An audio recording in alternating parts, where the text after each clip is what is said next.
Olá, graça e paz, eu sou Luiz Oliveira e você está no canal Auxílio EBD. Estamos comentando a revista Lições Bíblicas Adultos da CPAD para o terceiro trimestre de 2022. O título desta série de lições é Os ataques contra a Igreja de Cristo, as sutilezas de Satanás nestes dias que antecedem a volta de Jesus Cristo. O comentarista da lição é o pastor José Gonçalves. E chegamos hoje à lição de número 4, que tem por título A sutileza da normalização do divórcio. O texto áureo encontra-se no Evangelho segundo São Mateus, capítulo 19, versículo 6, e nos diz: Assim, não são mais dois, mas uma só carne. Portanto, o que Deus ajuntou, não separe o homem. Já a verdade prática nos ensina, o padrão bíblico para o casamento é que ele seja heterossexual, monogâmico e indissolúvel. Para a leitura bíblica em classe, temos o texto do Evangelho segundo São Mateus, capítulo 19, versículos 1 ao 9. Acompanhe a leitura, por favor. E aconteceu que, concluindo Jesus esses discursos, saiu da Galiléia e dirigiu-se aos confins da Judéia, além do Jordão. E seguiram-no muitas gentes e curou-as ali. Então, chegaram ao pé dele os fariseus, tentando-o e dizendo-lhe: É lícito ao homem repudiar sua mulher por qualquer motivo? Ele respondendo, disse-lhes: Não tendes lido que, no princípio, o Criador os fez macho e fêmea e disse: Portanto, deixará o homem pai e mãe e se unirá à sua mulher, e serão dois numa só carne?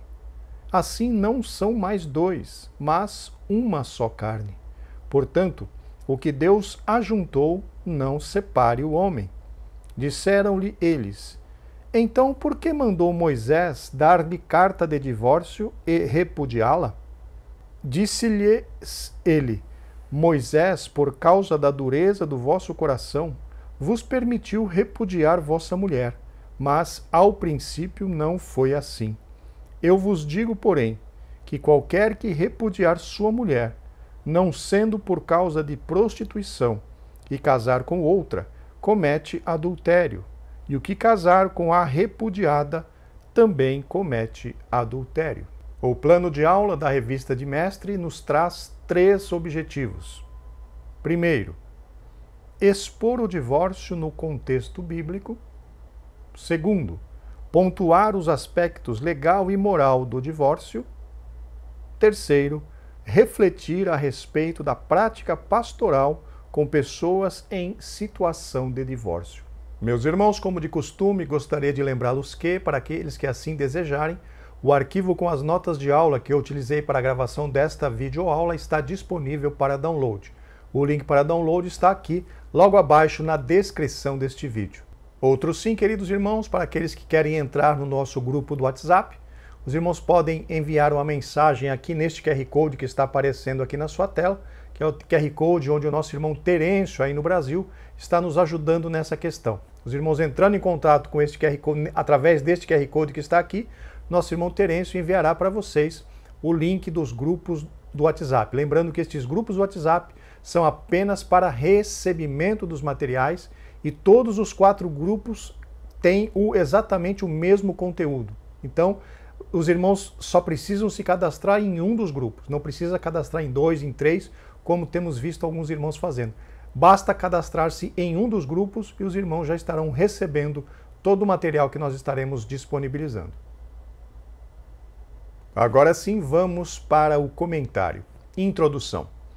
O divórcio é entendido como um ato por meio do qual o casamento é dissolvido. Neste aspecto, o divórcio é a dissolução absoluta da aliança conjugal, tendo como resultado a anulação de seus efeitos civis. Aqui, meus irmãos, é importante nós, já no início, lembrarmos da seguinte questão. O divórcio, como nós conhecemos hoje, ou melhor, como passou a ser tratado pelo Senhor Jesus Cristo a partir do seu ministério, era uma situação um pouco diferente daquela do Antigo Testamento. Aqui, só para contextualizar os irmãos, ali os irmãos podem se lembrar que no livro de Gênesis, quando Deus criou o primeiro casal, ali também Deus instituiu a primeira vamos dizer assim, a primeira entidade humana que foi a família. Deus fez Adão, ou formou Adão do pó da terra, depois, através de uma costela que Deus tirou de Adão, a Trindade formou Eva e entregou Adão como sua esposa. Ali Deus estava instituindo a primeira instituição, né, a primeira, vamos dizer assim, podemos chamar de instituição. A primeira instituição criada por Deus na Terra foi a família.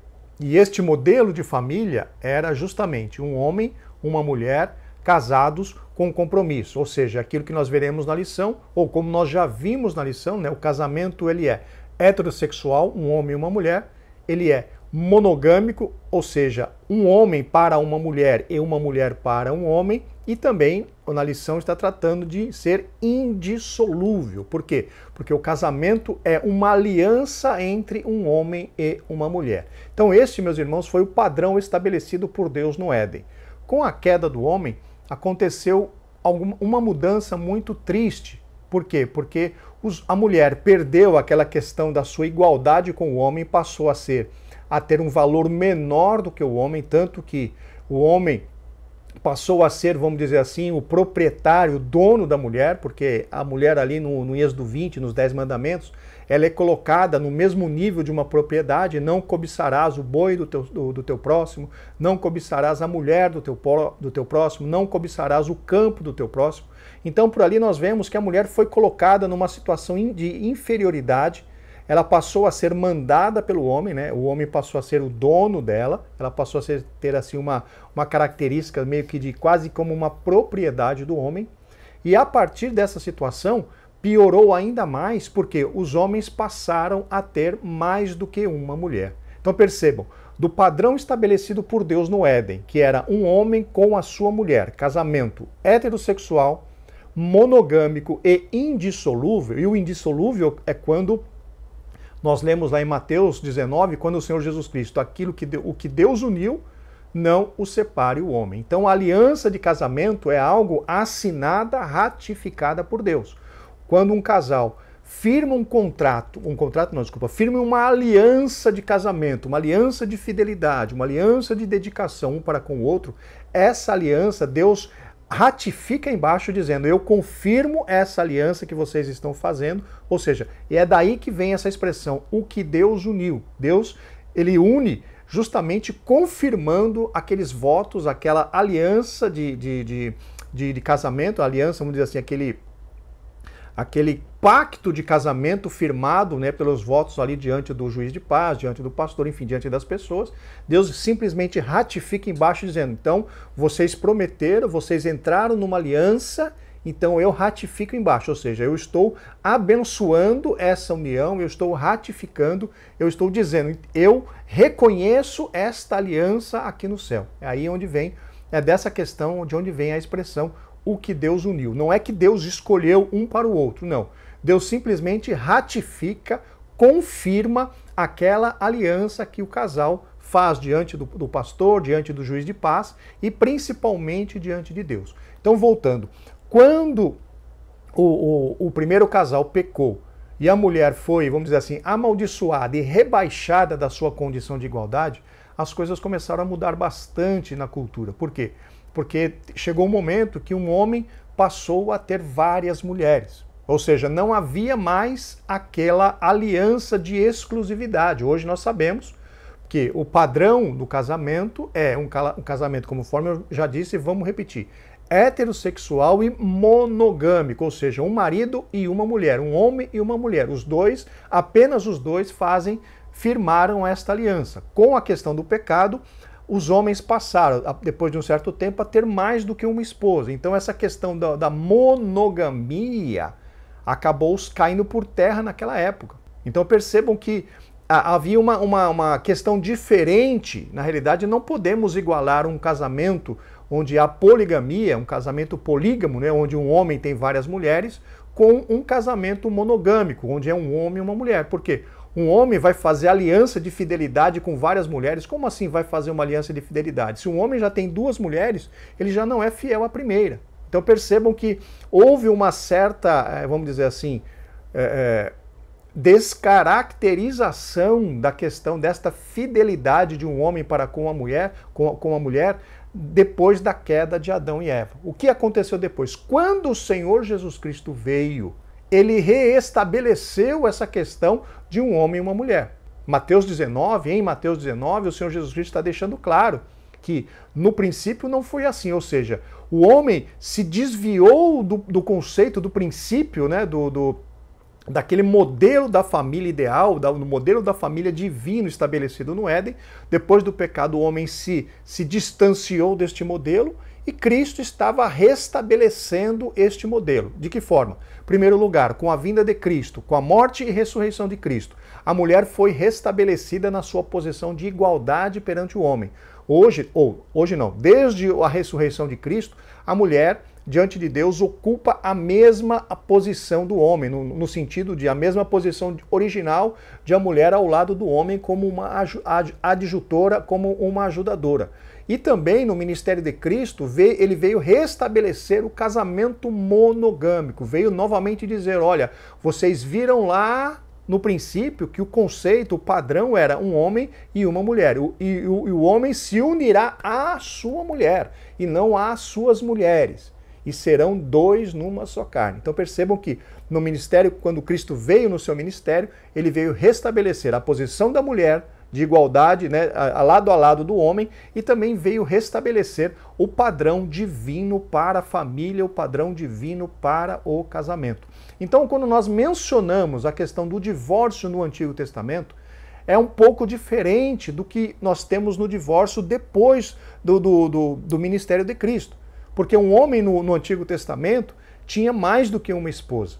Então, ele não tinha aquele compromisso de fidelidade, ele não tinha aquele compromisso de ter uma esposa só, porque muitas vezes homens tinham mais do que uma esposa e, além de esposa, ele tinha várias concubinas, que seriam mulheres que se deitavam com ele sem, assim, uma responsabilidade de ser esposa. Então, vocês percebem que a coisa era bem bagunçada naquela época, mas mesmo assim, naquela época ainda existia a questão do divórcio, tanto que nós vamos ler na lição que Deus odeia o divórcio, Deus repudia o divórcio, porque mesmo um homem tendo várias mulheres, o que era errado diante de Deus, isso precisa ficar muito claro para os irmãos, era errado porque o padrão estabelecido por Deus foi um homem e uma mulher, só que depois com o advento do pecado, essa questão perdeu, vamos dizer assim, perdeu o controle, porque, como já mencionamos em lições anteriores, Salomão teve 1000 mulheres, 700 princesas e 300 concubinas. Como que alguém pode firmar uma aliança de fidelidade tendo mais do que uma esposa? Então, mesmo assim, mesmo nessa situação tão conturbada, Deus mantinha a sua posição de odiar o divórcio, porque mesmo que um homem tomasse mais do que uma esposa, tomasse uma, duas ou três, era necessário que ele fizesse um compromisso com ela, votos com ela. Tudo bem, não entrava votos de fidelidade, mas votos de cuidar, votos de honrar, votos de amparar, principalmente porque naquela cultura era o homem quem era responsável por dar o sustento para a sua família, para a sua esposa e para os seus filhos. Então, uma mulher, quando entrava num contrato de casamento com um homem, aquele homem era responsável por cuidar, por alimentar, por vestir. Inclusive, a Bíblia menciona a lei menciona até a respeito da obrigação marital, que seria a relação íntima. Ou seja, o homem era obrigado por lei a suprir as necessidades íntimas da sua esposa, mesmo que ele tomasse duas, três, quatro esposas. O homem era obrigado por lei a atender fisicamente, intimamente, sexualmente, cada uma de suas esposas. Então, mesmo que era uma situação bagunçada do jeito que nós estamos vendo, ainda existia uma certa regra no que diz respeito a divórcio. Porque mesmo que um homem tivesse mais do que uma mulher, ele era obrigado, vamos dizer assim, a fazer um acordo nupcial com cada uma dessas mulheres e era obrigado a ampará-las, tanto fisicamente, financeiramente, socialmente e também na questão da sua intimidade. Então percebam que, mesmo numa situação tão bagunçada, ainda Deus se posicionava contra o divórcio, pois o divórcio nunca esteve nos planos de Deus. Então, queridos, nessa longa introdução que nós demos, espero que tenha ficado claro essas nuances, né, dessas diferenças entre como que era a questão familiar do Antigo Testamento e como passou a ser tratada logo após a vinda, na realidade o ministério, a morte e ressurreição de nosso Senhor Jesus Cristo. E falando agora a respeito da questão da palavra divórcio propriamente dita, é justamente isso.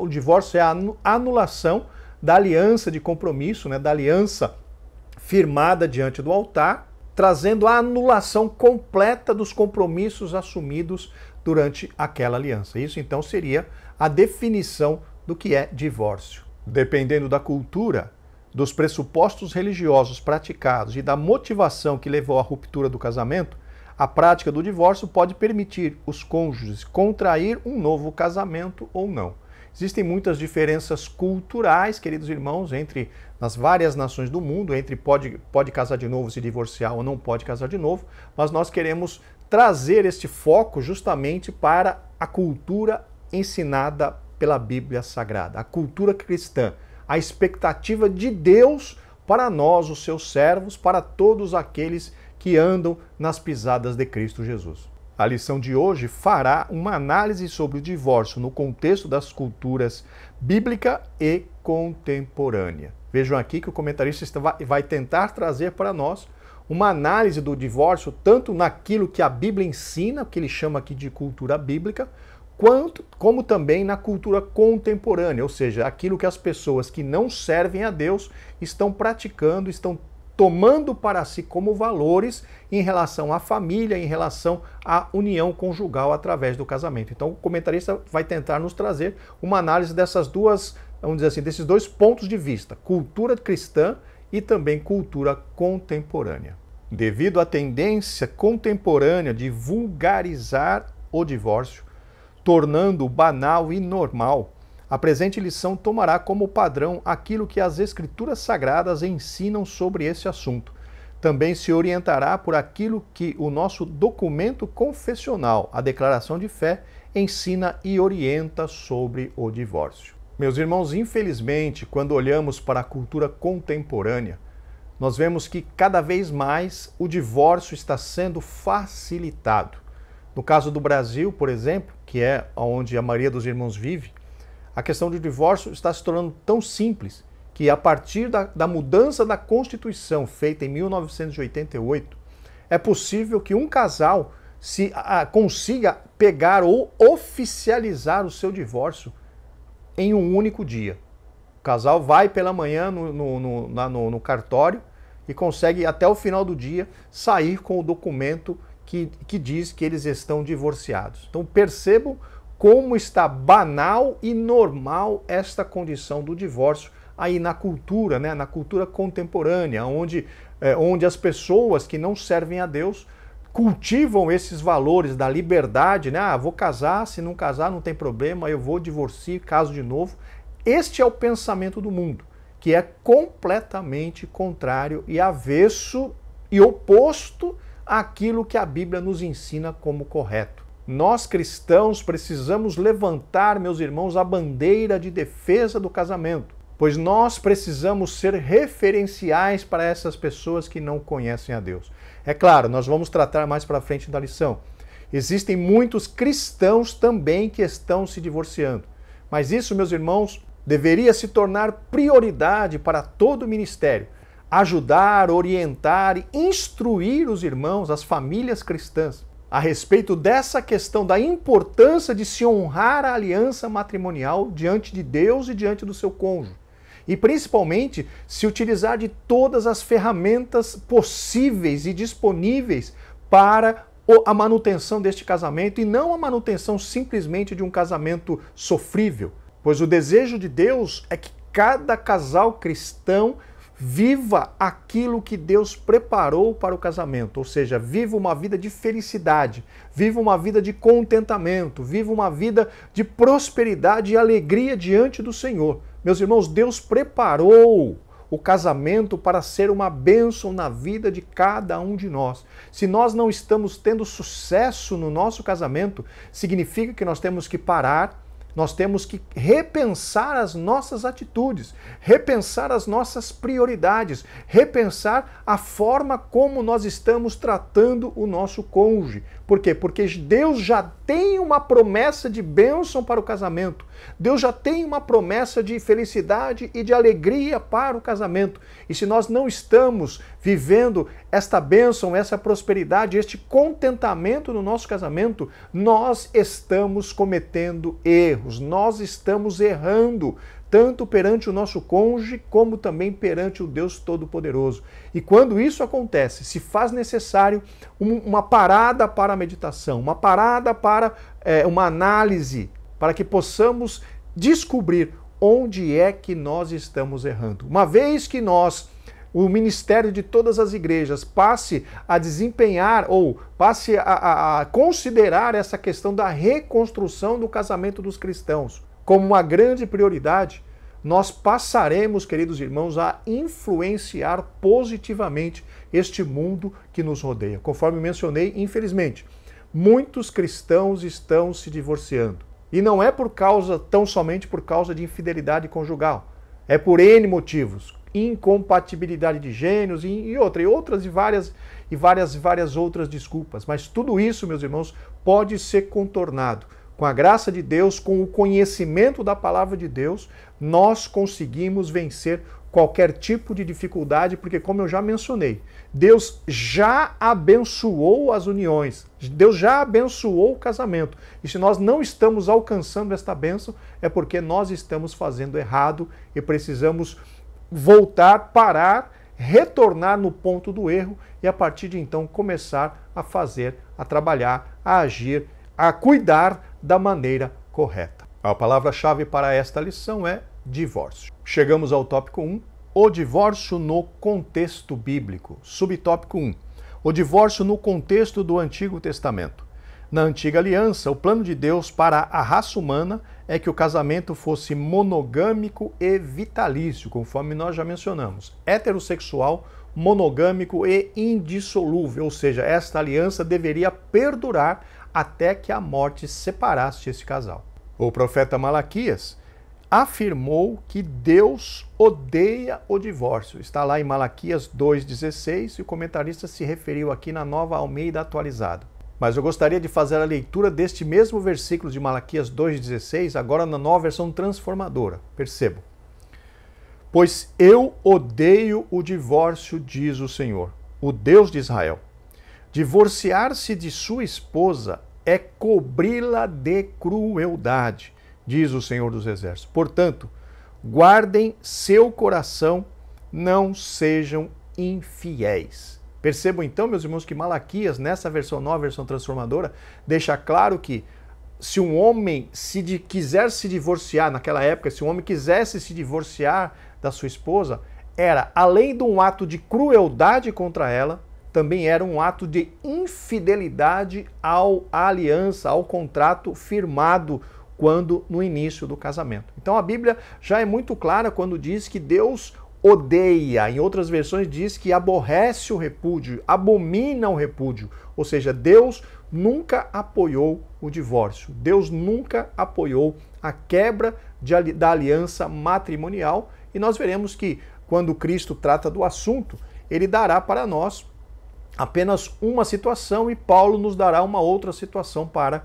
que essa aliança matrimonial seja desfeita, mas não da forma como as pessoas faziam lá no Antigo Testamento e muito menos da forma que as pessoas fazem agora na cultura contemporânea. Mas que fique claro para os irmãos que Deus abomina, odeia o divórcio. Contudo, em certos casos, o divórcio era previsto e em outros aparece como uma permissão.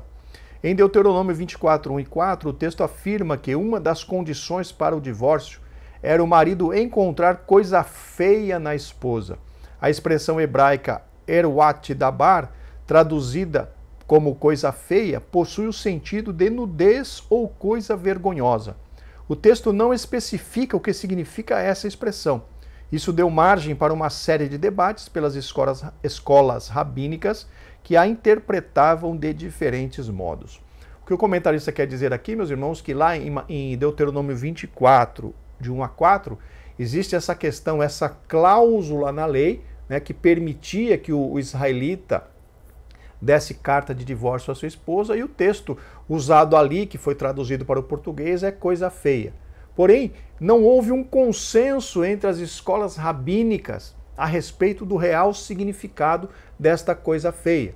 Umas pessoas, enquanto uns estudiosos levavam para a questão, para o significado sexual, quando havia impureza sexual, quando havia adultério ou coisa que o valha, e já outra escola rabínica levava para o lado da liberalidade, onde era permitido que o homem se divorciasse da sua esposa por qualquer motivo.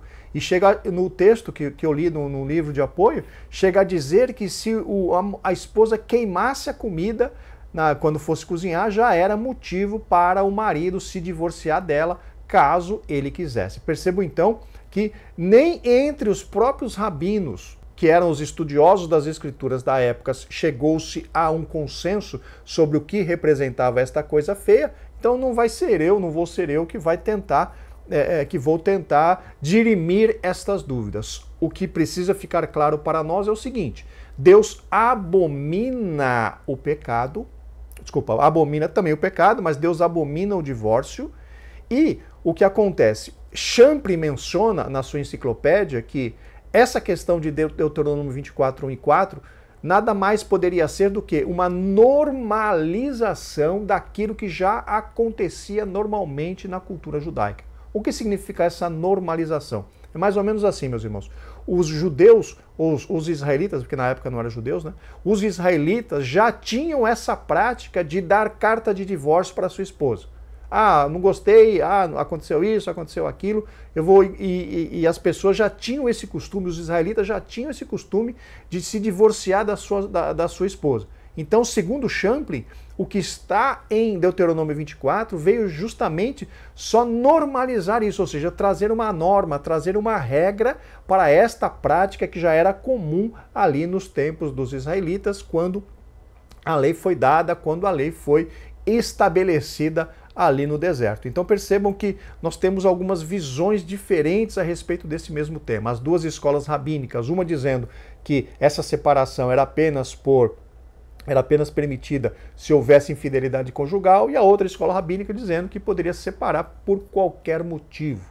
Então nós vemos que não há um consenso, e já Champlin vem dizer que a instituição desta lei de Deuteronômio 24 foi justamente para normalizar, trazer uma norma, uma regra para uma atitude que já era comum entre os israelitas. No entanto, fica claro que não se trata do adultério, que no tempo de Moisés era punido com a morte. Na realidade, meus irmãos, eu não quero, vamos dizer assim, contrariar aquilo que o comentarista mencionou, porém, na Bíblia consta um tipo de adultério que poderia acontecer, que seria aquele adultério sem testemunha. Ou seja, a mulher, a esposa daquela pessoa, estava em adultério com uma outra pessoa, só que o ato não era descoberto. E o que acontece? A Bíblia consta lá no livro de, não lembro se é Levítico ou se é Números, consta uma situação em que o marido poderia levar a sua esposa ao sacerdote e fazer uma oferta lá para verificar se aquela mulher estava sendo infiel a ele ou não. Então é um texto até muito triste de se ler, porque a Bíblia menciona, né, se viesse o espírito de ciúme sobre o marido, ele poderia pegar a sua esposa, levar até o sacerdote com uma oferta, e o sacerdote faria ali um ritual e apresentaria uma oferta diante de Deus e daria uma água amarga para essa mulher beber. Se essa mulher tivesse adulterado contra o seu marido, o que ia acontecer? Ela ia inchar e a sua barriga ia inchar e ia cair. Ou seja, ela ia ficar deformada depois que bebesse aquela água amargosa. E se ela não tivesse feito nada, ela não iria acontecer nada com o corpo dela. Então, se a mulher, por exemplo, tivesse adulterado e viesse o espírito dos ciúmes, a Bíblia usa essa mesma expressão, viesse o espírito dos ciúmes sobre o marido, e o marido levasse essa mulher diante do sacerdote, ela beberia essa água amargosa, e o ventre dela incharia e cairia, a barriga dela cairia, ela ficaria deformada, e isso, meus irmãos, e com isso ela não seria apedrejada. Por que ela não seria apedrejada? Mesmo que foi constatado um adultério por parte dela por conta do resultado da água amargosa que ela tomou, ela não seria apedrejada, ela não seria morta. Talvez, numa situação como essa, se justificasse essa questão da coisa feia, né? Se justificasse essa questão do divórcio por coisa feia, porque ali estaria comprovado que ela cometeu adultério. Porém, ela não foi pega no ato adulterando, então ela não ia morrer. Ela ia ficar somente com aquela maldição de ter o seu corpo deformado depois que tomou aquela água amargosa. Então, é coisa para se pensar. Eu não estou, mais uma vez repetindo, eu não estou querendo contrariar o que o comentarista mencionou, mas existe essa questão interessante na lei. Quando o marido tivesse dúvida da fidelidade da sua esposa, ele poderia levá-la diante do sacerdote, o sacerdote ia fazer um ritual, ia oferecer um sacrifício e ia dar uma água amarga para ela beber. A água amarga por quê? Porque ele ia pegar ali da terra, do pó que estivesse ali dentro do tabernáculo, ia colocar num copo com água, ia apresentar diante do Senhor e ia dar aquela água para a mulher. Se a mulher tivesse adulterado contra ele, o ventre da mulher, a barriga da mulher ia crescer e ia cair. Ou seja, ela ia ficar deformada, comprovando realmente que ela foi infiel ao seu marido. Meus irmãos, aqueles que gostam de ler a Bíblia encontram cada coisa muito interessante na Bíblia Sagrada, é coisa maravilhosa. Existem coisas bem impactantes para nós, mas existem cada detalhe bastante importante e interessante nas páginas das Escrituras. Leia a sua Bíblia, faça aquele propósito de ler a sua Bíblia no mínimo uma vez todo ano, completa, de Gênesis a Apocalipse, os 31.105 versículos durante 12 meses. Você vai ver que experiência maravilhosa para a sua vida espiritual é essa questão. Fica claro também que após o divórcio, a mulher poderia se casar com outro homem e que, nesse caso, ela não estaria cometendo adultério. Em outras palavras, em tal circunstância, o seu segundo casamento era legítimo. Mas seu primeiro marido, de quem ela havia se divorciado, não poderia se casar novamente com ela. Então, conforme eu mencionei, a lei ali de Deuteronômio 24 veio normalizar, ou seja, trazer uma norma, trazer uma regra, como é que deveria ser conduzida essa questão do divórcio. A ponto de que a mulher que recebesse a carta de divórcio, porque a iniciativa do divórcio sempre era do marido, era o marido quem dava a carta de divórcio para a mulher. Então o marido tomava a iniciativa de divorciar-se daquela mulher, dava a ela a carta e ela, a partir do momento em que pegasse aquela carta, teria liberdade para se casar com outra pessoa. Só que a lei dizia, olha, ela se casou com uma outra pessoa, se aquela pessoa, aquele outro homem, lhe der a carta de divórcio, ela não pode voltar a se casar com o primeiro. Ou seja, foi uma regra estabelecida por Deus ali através da lei de Moisés. Subtópico 2, o divórcio no contexto do Novo Testamento.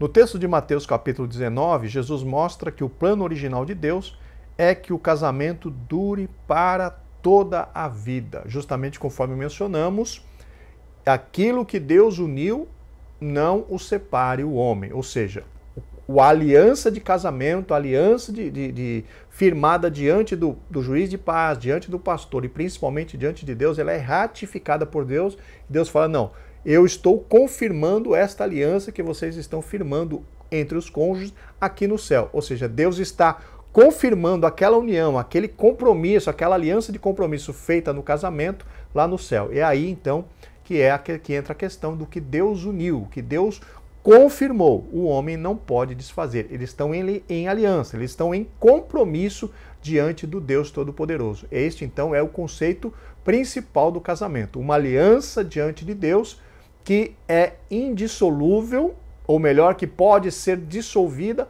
apenas em caso de infidelidade conjugal, mas não é algo obrigatório, como nós veremos adiante. Ele também rejeita todas as outras razões ou motivos dados pelos fariseus para justificar o fim do casamento, inclusive a coisa feia citada na lei de Moisés ou coisa indecente. Então aqui realmente o Senhor Jesus Cristo coloca tudo por terra, todas aquelas desculpas, né, que os fariseus, os religiosos, na verdade não eram apenas os religiosos, os que foram questionar a Jesus foram os religiosos, mas todo o povo praticava esse tipo de atitude, tanto que os discípulos falaram para o Senhor Jesus, mas se é assim no que diz respeito à mulher, nem convém casar. Ou seja, até os discípulos a Bíblia nos dá a entender que tinham essa visão de que o divórcio era fácil, era só dar a carta de divórcio, a carta de repúdio para a mulher e estaria tudo bem. Então, quando o Senhor Jesus Cristo mencionou essa exigência da questão do divórcio somente ser permitido em caso de infidelidade conjugal, os discípulos até se assustaram e falaram, opa, então é melhor nem casar. Tanto que a resposta do Senhor Jesus Cristo foi, olha, existem situações que o homem não consegue suportar. E o mestre estava querendo dizer que não adianta a pessoa simplesmente dizer, eu não vou me casar. Depende de vários e vários fatores essa questão de se casar ou não. Inclusive, Paulo trata desse assunto lá na sua primeira carta aos Coríntios. Mas, no caso dos discípulos, esse texto em particular nos dá a entender que até eles tinham essa prática do divórcio como algo normal, como algo onde não havia problema algum. E com a palavra do Senhor Jesus Cristo, eles foram impactados a respeito de qual deveria ser o procedimento de um homem para com a sua esposa. De acordo com Jesus, o único motivo que justifica a separação, do grego apolio, divórcio, é se um dos cônjuges praticou relações sexuais ilícitas. A expressão relações sexuais ilícitas traduz o termo grego moixaomai, que significa adulterar.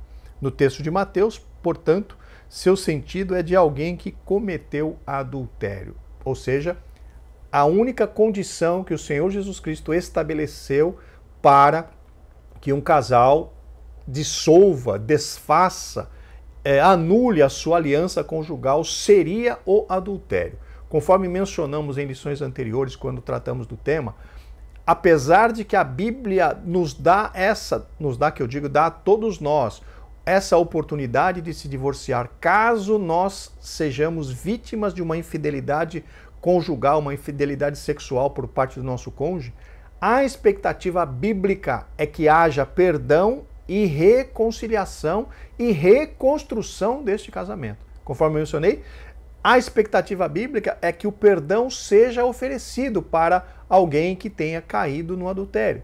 Mas observem a expressão, caído no adultério, não praticado o adultério por um desvio de caráter. Existe essa diferença. Tem aqueles que sucumbem diante de uma situação, e aqui eu não quero defender ninguém, meus irmãos, adultério é pecado, nós temos que lutar contra ele, todos nós precisamos vigiar 100% do tempo em relação a isso, não tanto faz homem quanto mulher. Não estou querendo aqui apoiar ou passar a mão na cabeça de ninguém que tenha cometido essa questão, mas o que eu quero dizer é o seguinte, existe diferença entre aquele que cai no pecado de adultério e daquele que pratica o pecado de adultério por um desvio de caráter. É diferente. Uma pessoa que, por alguma desavença em casa, acaba caindo no pecado do adultério, essa pessoa certamente precisa ou é merecedora de uma oportunidade de se arrepender, uma oportunidade de mudar de vida, de pedir perdão e ser perdoada, e nesse casamento haver um investimento para a reconstrução. Já o caso, quando a pessoa é um mau caráter, infelizmente existem muitos, até dentro da igreja, que são pessoas que têm um mau caráter, que a pessoa está na igreja, mas não perde uma oportunidade de se relacionar com mulheres dos outros ou com mulheres solteiras, de trair a sua esposa. Neste caso, meus irmãos, já é um desvio de caráter, não é vamos dizer assim, não é que a pessoa caiu no adultério por uma falta de vigilância. A pessoa é mau caráter, tem um caráter mau. Essas pessoas aí, cada um sabe, né, do onde, como diz alguém, aperta o calo.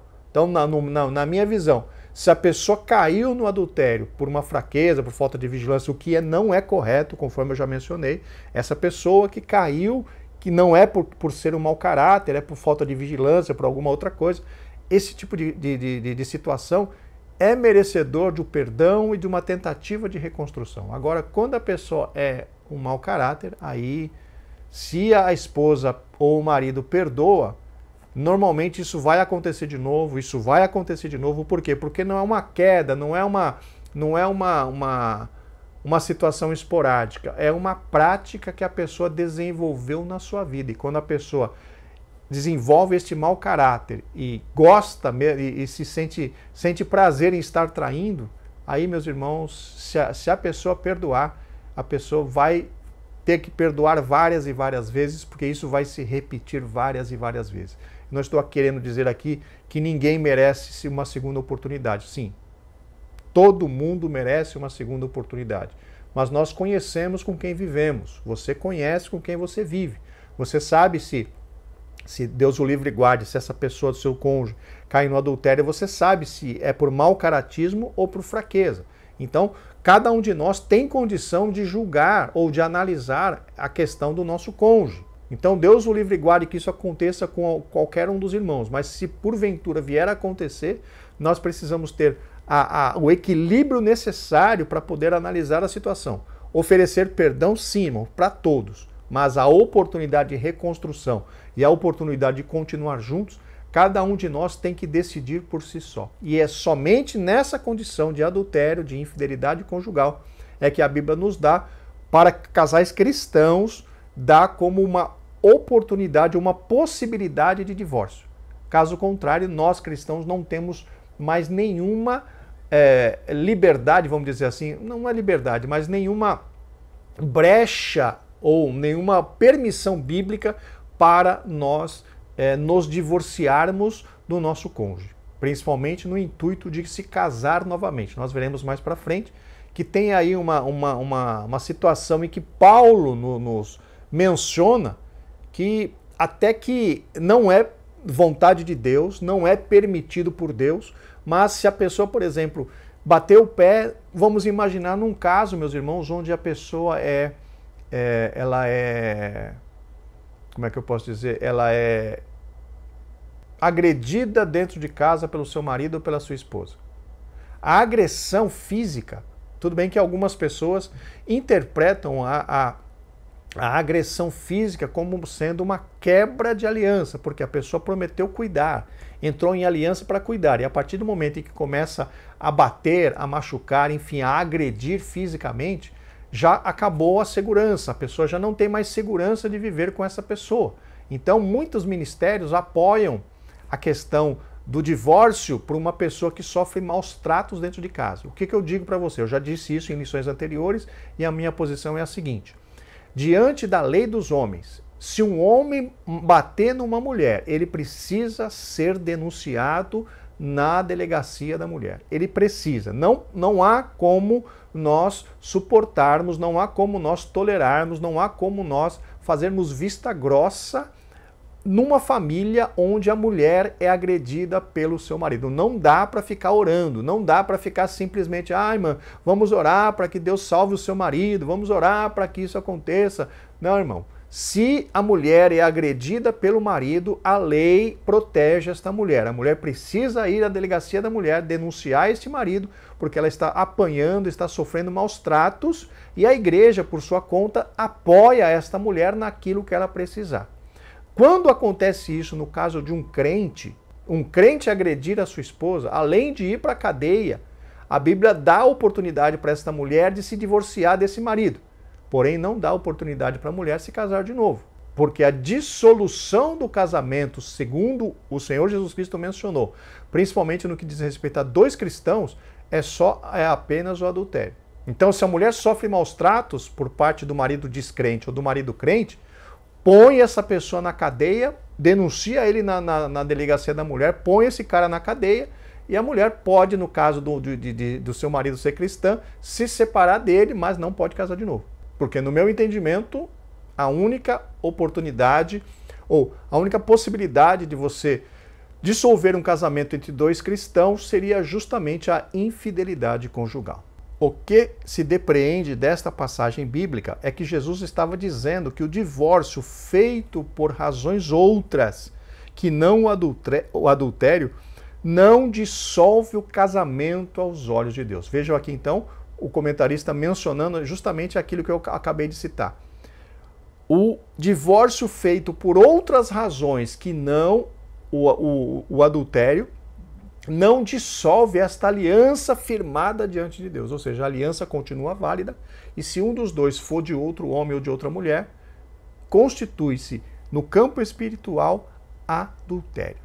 Dizendo isso de outra forma, alguém que sofreu uma traição conjugal tem direito a um novo casamento. Realmente, a vítima de uma traição, de uma infidelidade conjugal, esta vítima, a pessoa que foi traída, ela tem o direito de se divorciar e tem o direito de contrair novas núpcias, porque não foi ela quem quebrou a aliança matrimonial, e sim o seu cônjuge, e essa pessoa então está liberada, biblicamente falando, para se casar novamente. Contudo, se a motivação não foi a infidelidade conjugal e ele se casar com outra, comete adultério, conforme mencionamos. Apenas o adultério é que desfaz, que anula a aliança conjugal, principalmente entre dois cristãos. A declaração de fé das Assembleias de Deus reconhece a legitimidade de um novo casamento quando o motivo do fim do primeiro casamento foi o adultério. Então, a nossa confissão de fé, né, como diz aqui a declaração de fé das Assembleias de Deus, ela ratifica, ela confirma essa questão de que, pela visão da nossa igreja, do nosso ministério, uma pessoa que foi traída dentro do casamento, ela tem então a liberdade, depois que o divórcio acontece, depois do que o divórcio é efetivado, essa pessoa que foi traída, ela tem condição, ou ela tem liberdade de contrair novas núpcias, ou seja, se casar novamente. No contexto das cartas de Paulo, o casamento também é para a vida toda. Contudo, o apóstolo trata de outras situações não contempladas nos evangelhos. Escrevendo aos Coríntios, Paulo se refere ao casamento entre cristãos e a casamentos mistos, quando um crente era convertido ao evangelho e o outro não. Então aqui em 1 Coríntios, principalmente no capítulo 7, Paulo trata dessas duas questões. O casamento entre dois cristãos, as responsabilidades, obrigações dos cônjuges, e o casamento entre uma pessoa que é cristão e uma pessoa que não é cristã. Então os irmãos, é muito importante que os irmãos deem uma lida nesse capítulo 7 da primeira carta de Paulo aos Coríntios, leia em várias versões para você entender algumas coisas importantes a respeito do casamento que Paulo nos ensinou ali.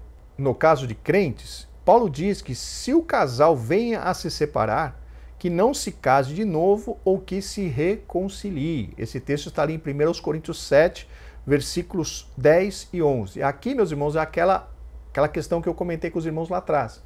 É uma oportunidade que Paulo dá para as pessoas que são cristãs, os dois cristãos, né, casados, que por algum motivo eu estou com incompatibilidade de bens.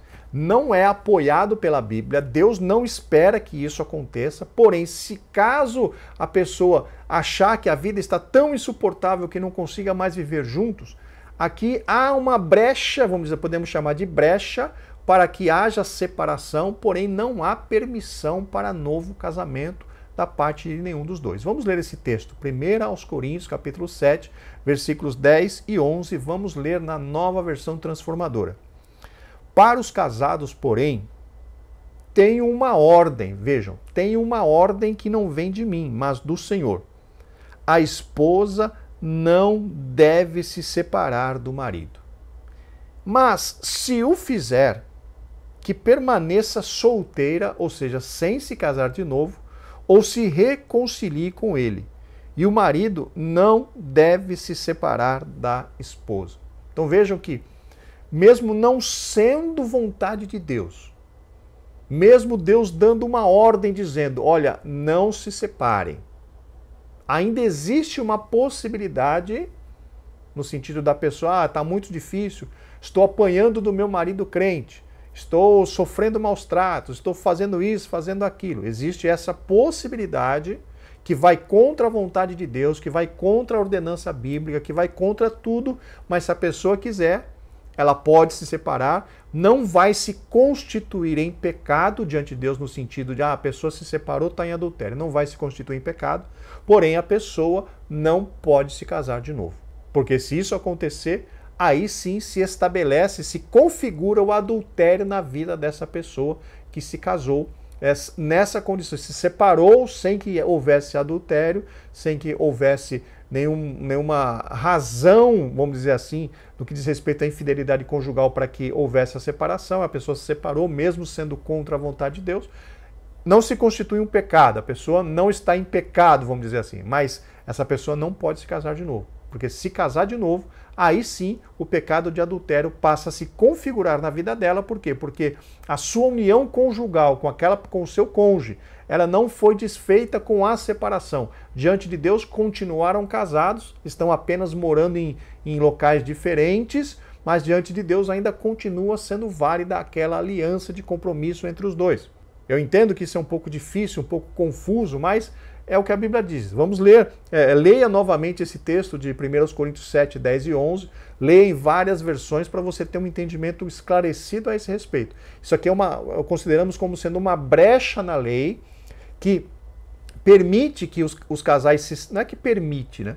É uma situação onde a pessoa, mesmo sabendo que não é da vontade de Deus, mesmo sabendo que está indo contrária à ordem de Deus de não se separar. Se a pessoa quiser se separar, se separa, mas não pode casar de novo. Se separar, não vai estar em pecado no sentido, eu não vou morar no céu mais porque eu me separei do meu marido. Não. Pelo que a Bíblia diz aqui, pelo que Paulo nos dá a entender aqui, não é da vontade de Deus, Deus não deseja que isso aconteça, mas numa situação extrema que a pessoa queira se separar, se separe, mas não pode se casar de novo. No caso de casamentos mistos, Paulo diz que se o cônjuge descrente abandonasse a esposa, essa não estaria sujeita à servidão. A maioria dos intérpretes entende que essa expressão não está sujeito à servidão, do grego dedoulotai, significa que o cônjuge crente que foi abandonado está livre para se casar novamente. Esse entendimento é seguido pela declaração de fé das Assembleias de Deus. Contudo, somente no caso de o abandono partir do cônjuge não crente. Aqui é mais uma situação em que nós entendemos que há a possibilidade do divórcio quando um casal onde um cônjuge é crente e o outro não, o cônjuge que não é crente abandona o cônjuge crente, ou seja, sai de casa, abandona. A partir daí, nós interpretamos por essa passagem de Paulo, essa palavra de Paulo, que se o descrente quis se separar, foi embora, aí sim é uma oportunidade de realmente se divorciar e o cristão teria então a liberdade de se casar novamente, porque a pessoa foi abandonada pelo seu cônjuge, antigo cônjuge que era descrente, a aliança de casamento foi quebrada ali, e a partir daí a pessoa tem a liberdade de se casar novamente com quem quiser. Chegamos ao tópico 2, a sutileza da normalização do divórcio. Subtópico 1, o divórcio no seu aspecto legal. A legislação brasileira já foi muito mais rígida com respeito ao divórcio. Contudo, nas últimas décadas, as razões que justificam o divórcio podem ser várias. A partir da Constituição de 1988, passou-se a permitir divorciar-se e recasar quantas vezes fosse preciso. No aspecto legal da legislação brasileira, é muito fácil alguém se divorciar e se casar novamente. Conforme nós mencionamos, não existe mais uma obrigatoriedade de se ter um motivo muito forte, como posso dizer assim, uma justificativa forte para o divórcio. Qualquer pessoa casada, principalmente se for amigável, os dois quiserem, e não tiver nenhum aspecto mais complicado, como guarda de filhos ou divisão de bens, se não tiver nenhuma questão mais complicada como essa, se o divórcio for amigável, ou seja, os dois quiserem se divorciar, os dois vão no cartório de manhã, no final do dia já estão com o divórcio lavrado. Ou seja, se tornou muito fácil e se tornou muito banal essa questão do divórcio no que diz respeito ao âmbito legal, ou seja, no âmbito das leis. Subtópico 2, o divórcio no seu aspecto moral. Além do aspecto legal do divórcio, como cristãos necessitamos saber do seu aspecto moral. O que é a questão do aspecto moral, meus irmãos? O aspecto moral é justamente aquela questão de nós agirmos de acordo com o que é certo, pois moralidade está ligada à questão da justiça, está ligada à questão da verdade, está ligada à questão de se fazer o que é certo diante de Deus e não diante da cultura mundana.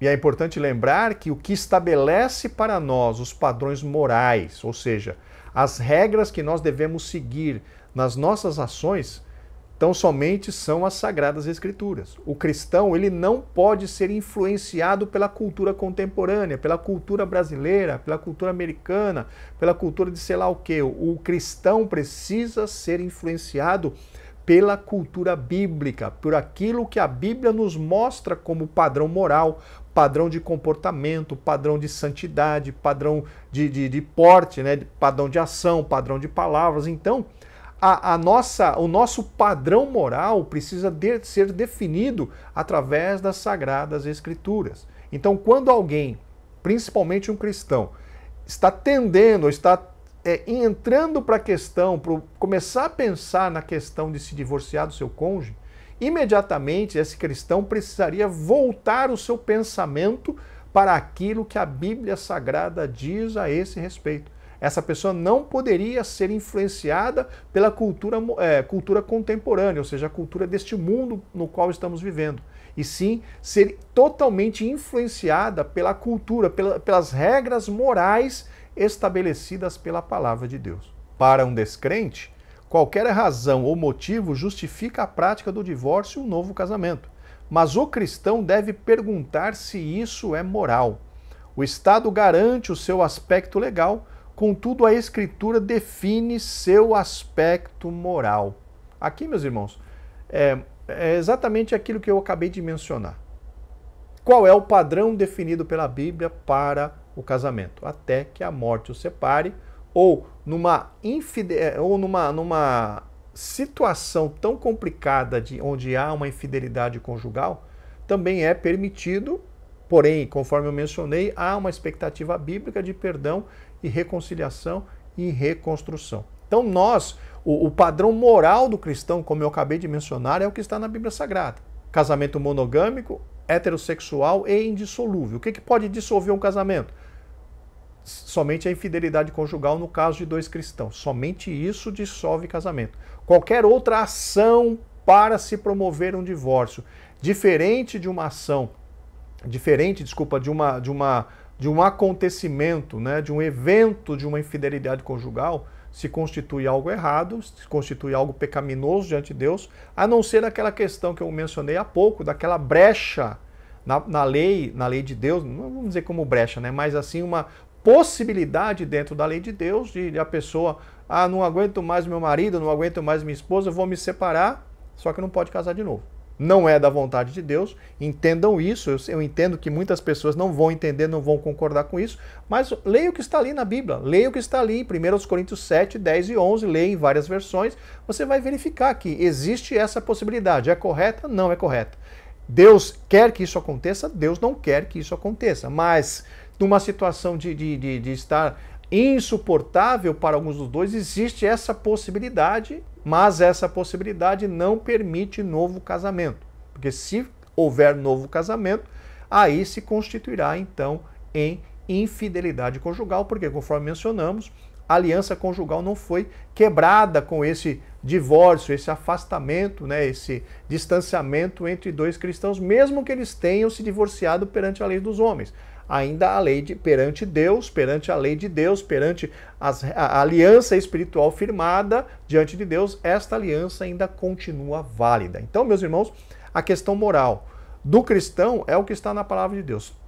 Qualquer coisa que esteja fora da palavra de Deus, o cristão não deve seguir sob pena de estar pecando contra o seu Deus. Trocar a esposa por uma mais jovem ou abandonar o marido por um mais rico e famoso são práticas normais no mundo e que contam com o amparo legal do Estado. Queridos irmãos, para a tristeza nossa, o casamento lá fora, para quem não é cristão, está tão banalizado que praticamente não se dá valor nenhum para esta instituição tão importante criada por Deus. A maioria das pessoas que não são crentes não entendem o valor de uma aliança, não entende o valor de uma promessa, de um voto feito diante de Deus.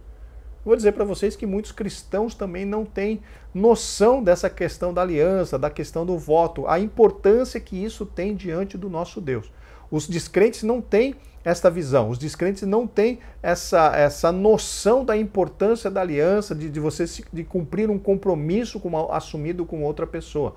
Os que não são cristãos não têm noção em relação a isso. Então, queridos irmãos, como nós estamos vivendo na época do hedonismo, o que é o hedonismo? O hedonismo é aquela questão do meu prazer, eu alcançar o prazer, ou viver uma vida prazerosa, é a coisa mais importante e é o meu alvo a ser atingido. Não importa se eu preciso enganar, não importa se eu preciso roubar, se eu preciso matar, se eu preciso, enfim, não importa os meios que eu utilize para isso. O que eu preciso é viver uma vida prazerosa. Isso é hedonismo, a pessoa querendo viver somente de acordo com o que deseja o seu coração. Então as pessoas vivendo hoje na cultura contemporânea, voltadas para gerar prazer para si própria, ela não vai cumprir, ela não vai honrar compromissos, quer seja um compromisso de compra e venda, quer seja um compromisso com o chefe, quer seja um compromisso com o funcionário, quer seja um compromisso com o cônjuge. As pessoas não estão mais cumprindo compromissos,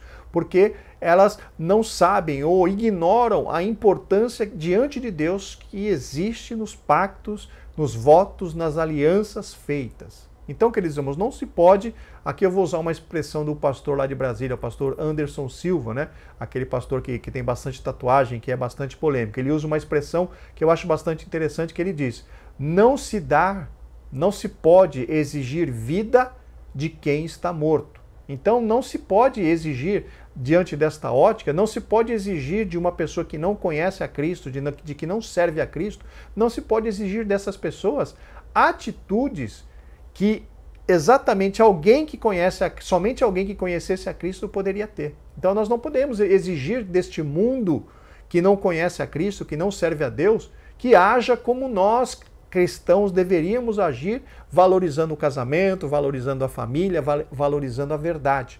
Não se pode exigir vida de quem está morto. Mas nós, como cristãos, deveríamos, através das nossas ações, da nossa vida, das nossas palavras, influenciar estas pessoas que não conhecem a Deus. Deveríamos, com as nossas vidas, meus irmãos, influenciar estas pessoas para que elas, através das nossas ações, pudessem conhecer este Deus maravilhoso. Então, voltando ao texto, trocar o marido por alguém mais rico e mais famoso, trocar a esposa por uma outra mulher mais nova, isso é comum entre aqueles que não servem a Deus. Mas a questão é, vamos continuar, contudo, isso é moral para o cristão? O crente pode fazer isso? Será que precisamos responder, meus irmãos, essas questões? Acabamos, na realidade, já respondemos. Qual que é o padrão moral? O padrão moral é aquele estabelecido pela Bíblia. E qual é o padrão moral estabelecido pela Bíblia para o casamento? Heterossexual, monogâmico e indissolúvel. Não há o que discutir sobre isso. Não há como acrescentar nada a esse respeito. Este é o padrão bíblico, este é o padrão que nós, servos de Cristo, precisamos seguir. No caso de pastores, além do aspecto legal, deve-se levar em conta, sobretudo, o aspecto moral do divórcio. Alguns se divorciam, mas nunca deveriam ter feito. Há um preço alto para se pagar. Aqueles que se arriscam a desobedecer à palavra de Deus, forçosamente terminam machucados. Meus irmãos, sem querer ser polêmico, mas infelizmente o comentarista citou esse ponto e precisamos também citá-lo. Infelizmente, conforme mencionamos, a questão do divórcio está ocorrendo no meio dos cristãos e os motivos não são 100% infidelidade conjugal. Inclusive, até vários pastores estão entrando por essa questão da separação. Pessoas que têm influência no mundo gospel, como cantores, como pregadores, como pastores, estão entrando por essa questão do divórcio e estão trazendo grande escândalo para a igreja. Aqueles que deveriam ser exemplo. E eu sei, meus irmãos, que muitos pastores não gostam de ouvir isso. Mas nós precisamos mencionar porque isso é bíblico. Espera dos pastores, dos líderes, que eles sejam espelho, que eles sejam exemplos para os seus liderados. Paulo dizia sempre: sede meus imitadores, assim como eu de Cristo. Aquele que está à frente do trabalho, ele precisa ser exemplo para os seus liderados. Isso não significa que este pastor nunca vai pecar. Não existe ninguém que não peque. Não existe ninguém que não falhe. Mas as nossas falhas, meus irmãos, principalmente daqueles que estão em evidência diante de um rebanho, diante de um trabalho que pastoreia outras pessoas, os pecados dessas pessoas não podem causar escândalo. Não sei se os irmãos conseguem perceber a diferença. Todos nós pecamos. Todos nós pecamos. Todos nós pecamos. Só que assim, os nossos pecados precisam ser, os pecados que nós cometemos, conforme João nos dá a entender, esses pecados que nós cometemos precisam ser acidentes. Ah, eu me descuidei de tal coisa e acabei pecando. Olha, eu não vi que aquilo poderia me fazer mal e acabei fazendo errado. Eu não vi que, sabe, o pecado precisa se constituir na nossa vida como sendo um acidente. E pecado como um acidente não gera escândalo. A questão é, o nosso pecado, como disse como disse o Senhor Jesus Cristo, não pode gerar escândalo, porque o problema das pessoas que estão na frente do trabalho são os escândalos gerados. Ou seja, se espera uma atitude X de um líder e esse líder tem uma atitude Y, ou seja, tem uma atitude completamente diferente daquilo que a Bíblia espera. E muitas vezes não é vamos dizer assim, um descuido, não é assim uma falta de vigilância. Muitas vezes pode ser um desvio de caráter. Então percebam, meus irmãos, que os líderes, eles precisam ser exemplos dos seus liderados. E quando um líder se divorcia e se casa novamente, não sendo por causa de infidelidade conjugal, ele está influenciando negativamente todos aqueles que estão sob os seus cuidados. Ele está causando um escândalo para aqueles que estão ali junto com ele, que estão ali sendo pastoreados, que estão sendo cuidados, estão sendo orientados por ele. Essa prática, ou seja, essa atitude do líder está enfraquecendo espiritualmente os seus liderados, porque ele está dando um mau exemplo para eles, e isso se constitui um escândalo que será cobrado por parte do nosso Deus Todo-Poderoso. Além, irmãos, vejam a clareza desse ponto. Qual é o único motivo justificável para um divórcio? Infidelidade conjugal.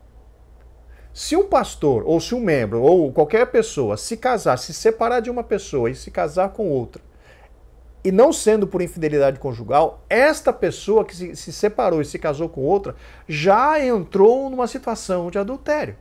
Ela já entrou numa situação de adultério. E o que a Bíblia fala sobre os adúlteros? Os adúlteros não entrarão no céu.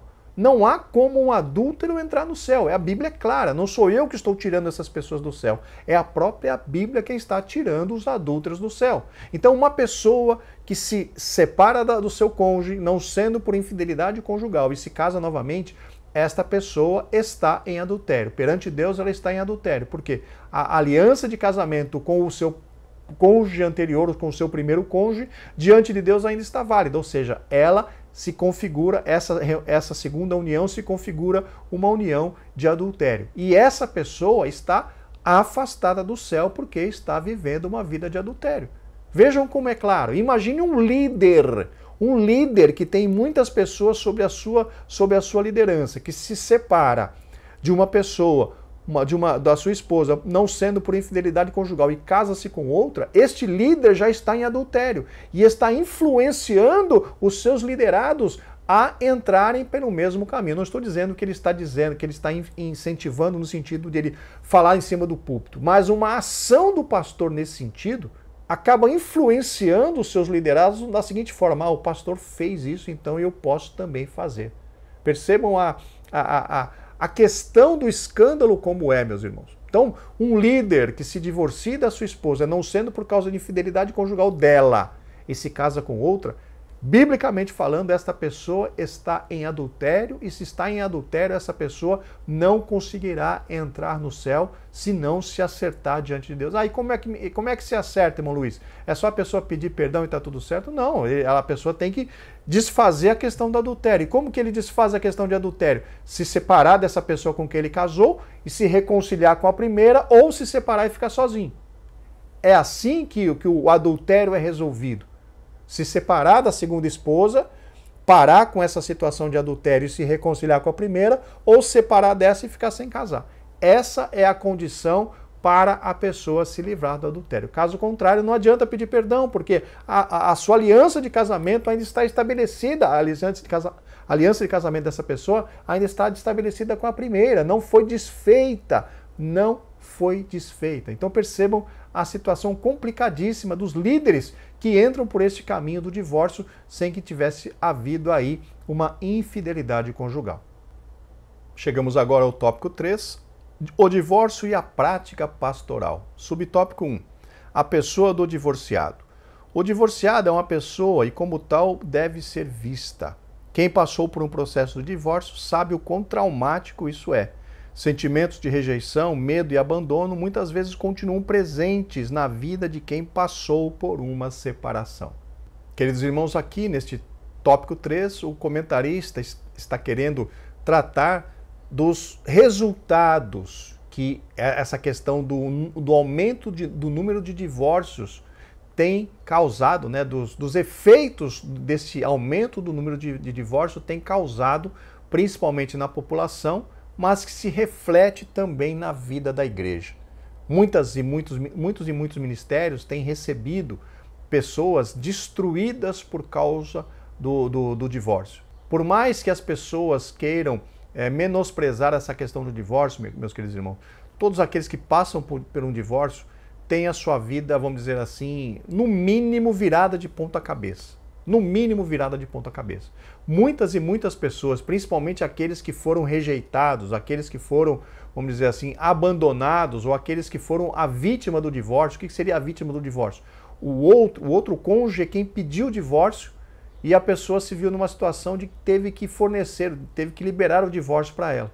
Isso é uma situação muito complicada, que traz muitos problemas, inclusive problemas psicológicos, pode gerar problemas psicológicos. E com o aumento dessa questão toda, a igreja precisa estar cada vez mais preparada com os seus líderes, com o seu corpo ministerial, com os seus obreiros, com os seus conselheiros. Cada vez a igreja precisa estar mais e mais preparada para amparar, para dar suporte, para dar apoio emocional e espiritual a essas pessoas que vêm para a igreja completamente destruídas por terem acabado de sofrer, né, um processo de divórcio. Então, queridos irmãos, cada vez mais a igreja precisa estar preparada para amparar este tipo de pessoa, porque cada vez mais vai aumentar o número de pessoas que estão passando, que acabaram de passar por essa situação tão complicada. Isso fica mais complexo quando há filhos gerados no relacionamento. A alienação parental é uma tentação, mas nunca a forma mais adequada a ser buscada. Aqui vale uma reflexão. Se para um cônjuge abandonado ou o cônjuge que foi vítima do divórcio já não é fácil, imagina para os filhos. Meus irmãos, existem estatísticas, né, estudos que comprovam que normalmente um divórcio gera muitos e muitos problemas na vida dos filhos. Aqueles filhos de uma família onde houve o divórcio normalmente desenvolve vários e vários problemas, podendo chegar a problemas emocionais, podendo chegar inclusive a problemas psicológicos, desenvolvendo rejeição, desenvolvendo ira, desenvolvendo revolta, desenvolvendo até, enfim, vários e vários distúrbios emocionais e vários distúrbios até psicológicos acabam atingindo as crianças, os filhos que foram atingidos por um processo de divórcio. Então, se é difícil para os adultos, imagine para as crianças. Essa questão que o comentarista coloca, né? Alienação parental. É aquela história de que, imagina a mãe que ficou com a guarda dos filhos e quer encher a cabeça dos filhos para os filhos se afastarem do pai que quis se divorciar da sua mãe. Então, isso muitas vezes é uma estratégia que algumas mães querem usar para separar os filhos, para fazer com que os filhos fiquem com ódio do pai que quis a separação, que quis o divórcio. Isso, meus irmãos, nunca é uma boa saída. Isso nunca é uma saída satisfatória. Se a situação do divórcio já é difícil, imagina a mãe trabalhando na cabeça, no psicológico das crianças para que elas passem a odiar, para que elas passem a rejeitar a presença, né, a figura do pai. Isso vai gerar ainda muito mais problema do que gerar solução. E nós, com certeza, precisamos buscar solução e não aumentar os problemas já enfrentados. Divorciados devem obter aconselhamento pastoral e, concomitantemente, o acompanhamento psicológico não deve ser negligenciado. Antigamente, meus irmãos, os cristãos tinham um pouco de preconceito contra fazer terapia, passar no psicólogo, esse tipo de coisa. Mas hoje nós entendemos, irmãos, que isso é uma grande ferramenta de ajuda para todos aqueles que necessitam.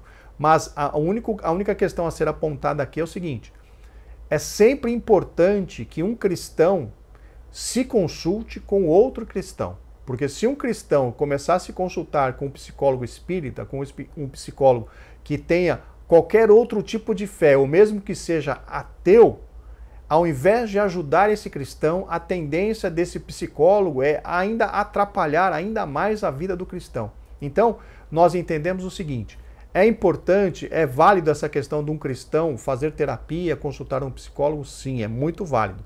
Porém, que esse cristão consulte um psicólogo, um psicanalista, faça a sua terapia com um profissional também que professe a mesma fé. Nós entendemos que a questão da ética dentro da psicologia, mas se os princípios, se os conceitos, se os valores são diferentes, fica bastante complicado de alguém, por exemplo, ouvir ou ser influenciado por um psicólogo que não tem os mesmos valores cristãos que nós temos.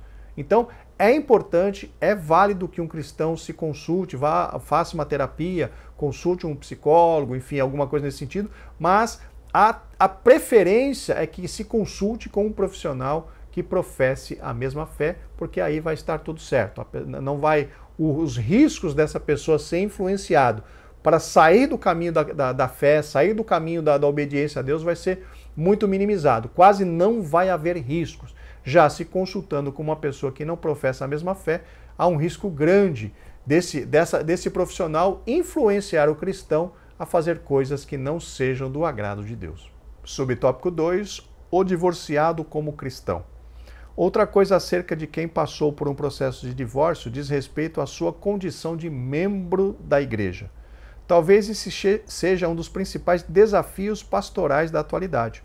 Os pastores são desafiados dia a dia a tratar com essa questão.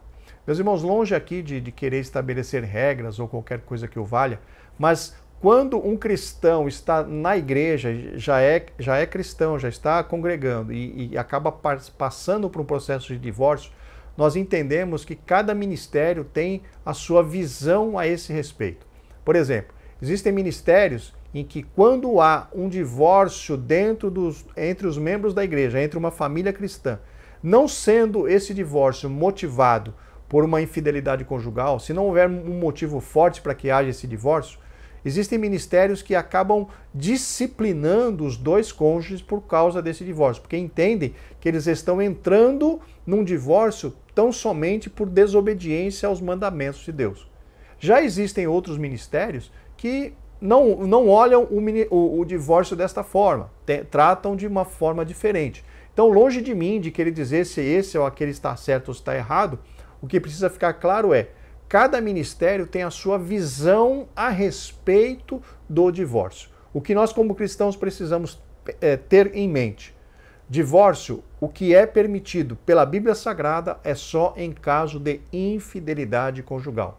Qualquer outra situação de divórcio em que se pleiteie um novo casamento é errada, é pecaminosa diante de Deus. Tem aquela, vamos dizer assim, aquela brecha dada por Paulo lá atrás, conforme nós mencionamos, onde se alguém está com uma vida insuportável de casado, existe uma possibilidade de haver separação, mas sem um novo casamento, sem que haja uma nova núpcias, né, por parte daquela pessoa que se separou e vai ficar sozinha, vai ficar solteiro porque entende que não consegue mais viver como casado, conforme já dissemos duas vezes. É certo perante Deus? Ou seja, é da vontade de Deus? Isso não. É uma ordenança de Deus? Não, não é ordenança de Deus. Mas é uma brecha que nós encontramos na palavra de Paulo. Quer se separar? Não é da vontade de Deus, não é ordenança de Deus, não é mandamento de Deus. Mas endureceu o coração, quer separar, se separe.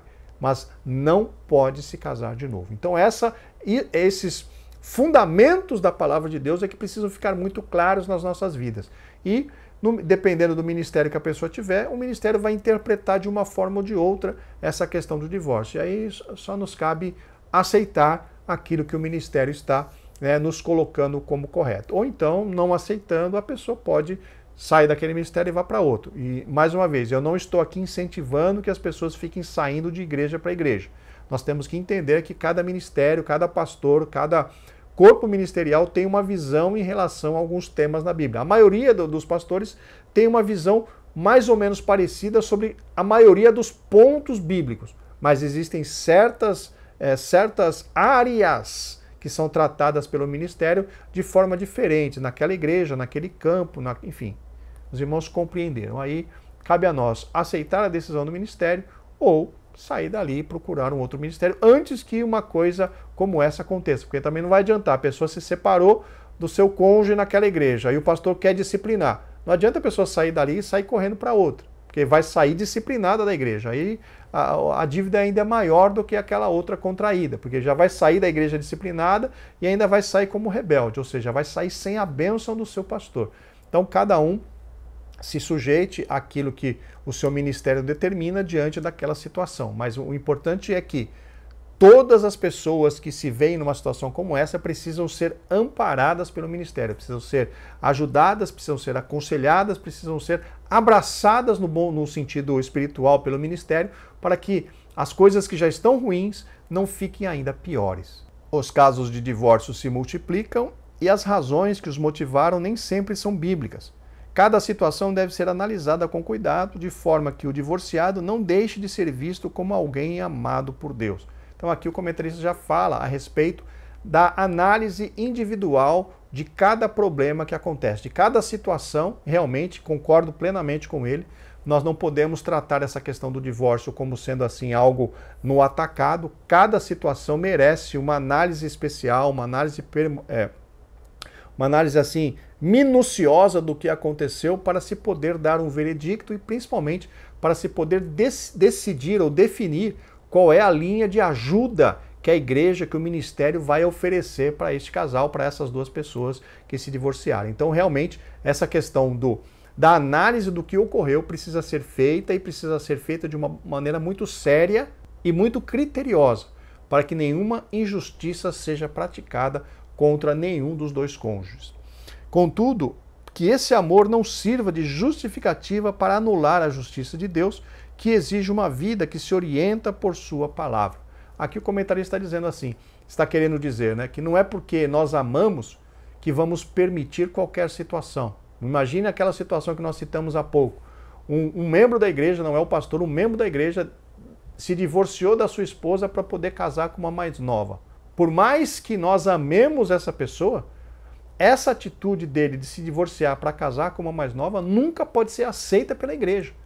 Nós aceitamos a pessoa que cometeu o erro, nós amparamos como cristãos, mas a sua ação de se divorciar para casar com uma outra mais nova, esse tipo de ação, esse tipo como eu posso dizer assim, de intenção, nunca pode ser apoiada pelo corpo ministerial. Porque isso é uma afronta direta aos ensinamentos da Bíblia Sagrada. Vejam então, meus irmãos, que é nesse ponto que o comentarista está citando. Não é porque amamos todos que vamos aceitar qualquer situação. Uma pessoa numa situação como essa, que se divorciou da sua esposa para casar com uma mais nova, está completamente fora daquilo que a Bíblia orienta. Amamos a pessoa, mas não apoiamos, não podemos apoiar esse tipo de decisão, esse tipo de ação, esse tipo de intenção por parte de quem quer que seja. Então precisamos ser muito ponderados nessa questão, precisamos ser muito equilibrados nessa questão de cuidar dos divorciados, porque precisamos entender quais são as causas e quais são as motivações que levaram este casal a contrair o divórcio. Queridos irmãos, estamos chegando ao final desta lição. Vamos então para a conclusão. Vimos nessa lição o divórcio sob a perspectiva de diferentes culturas e em diferentes contextos.